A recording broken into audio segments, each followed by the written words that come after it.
Good morning, my name's Linda and I'm the Centre Manager for ESOLPERTH. We teach English as a foreign language to anybody from another country.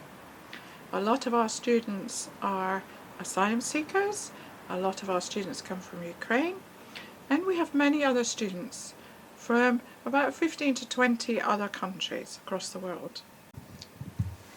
We are a registered charity and we rely on funding from other charities, which is very challenging in 2024.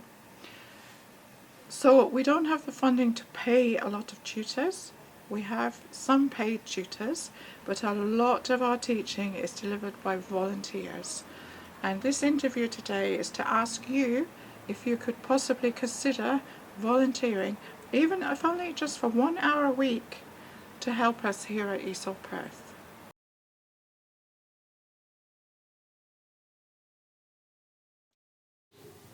Okay, so when we come to ESOL, it's quite varied what you're asked to do. It depends which level you're working with, but very often the volunteer might be working with the lower skilled students, often who are Arabic speaking, so they don't know the alphabet. So it's really working on the alphabet, phonics, pronunciation with them. Or you may be in one of the more advanced classes, helping maybe with a piece of grammar, etc. But the lessons are always planned, so when you go in, the teacher has planned the lesson, so you're really just helping out within the class. I mainly work with the students at the very beginning, so this can be anything from writing letters, letter formation, up to pretty basic words, letters, understanding of grammar and so on. So it's quite basic English. It's very important to be patient. Well, my main experience that is helpful to this is that I am myself a learner. I have learned English and studied English, so I come, unlike teachers who might be native speakers, I know what it's like when you're starting from zero, from the beginning. And that's why I quite often ask students what was the other language, or do they speak other languages apart from the native language. Some of them speak a bit of French, so I'm trying to encourage them by saying that I have also learned the same way as they did, and so that is quite important. But I also did have an experience as a teacher, so that is also useful. Well, I actually trained to teach back in 1970. I went to Homerton College in Cambridge and learnt to teach, and from there I taught in a mixture of some private, some state, primary and secondary, and carried on doing that. And then actually I decided that I really had, maybe I'd done the classroom, and so I then taught piano to individuals, which I really enjoyed. So that has been my background, and the joy of this is that there isn't a discipline problem, which in the normal world there is with children. So that's why I particularly enjoy this.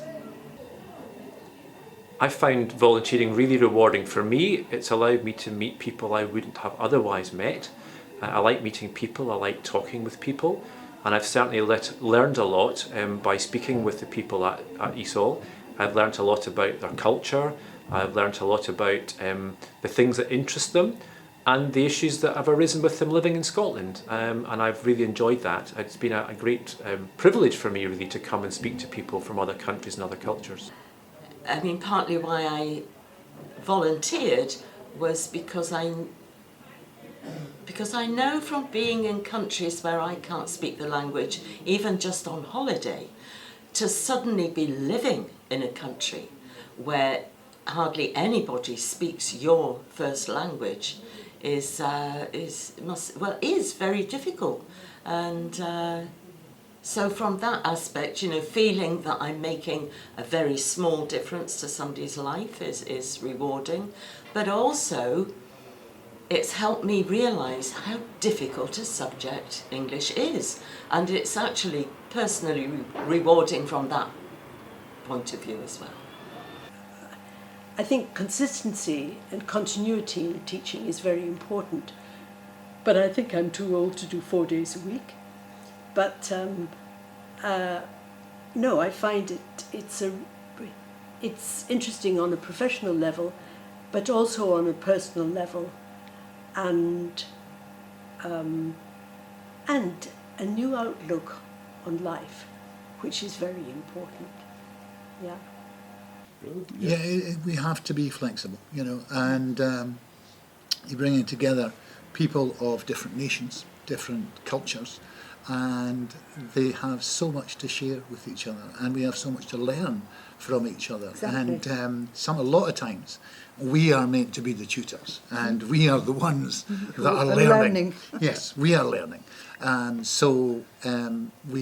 You do not need any qualifications, not for night courses especially. I mean, obviously for the day courses, these people are doing a curriculum, etc., but we don't. We are actually purely conversation, and you do not, apart from just a keen ear to listen and to enjoy chatting to people, it's right up your street, and you will be most welcome here.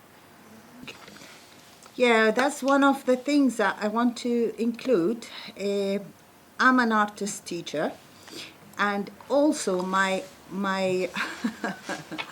and It's all about me. my class also learning English, because we talk about colors, about art, about sculpting, about different kind of things, and I encourage them to do things. Even if they fail, they can rise up. That's one of the thing in ESOLPERTH, help people if they are scared to do something, that can rise them.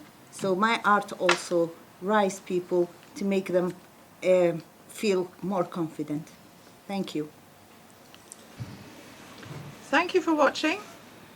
That's a few examples of how our volunteers feel about volunteering at ESOLPERTH. We are only asking for 1 hour a week, and we'd be delighted to meet you. Come and have a look round, come and meet a few students, meet a few other tutors, and it would be fantastic to see you. Just come along and have a chat. The contact details are at the end of this film, and we look forward to meeting you. Thank you. Bye.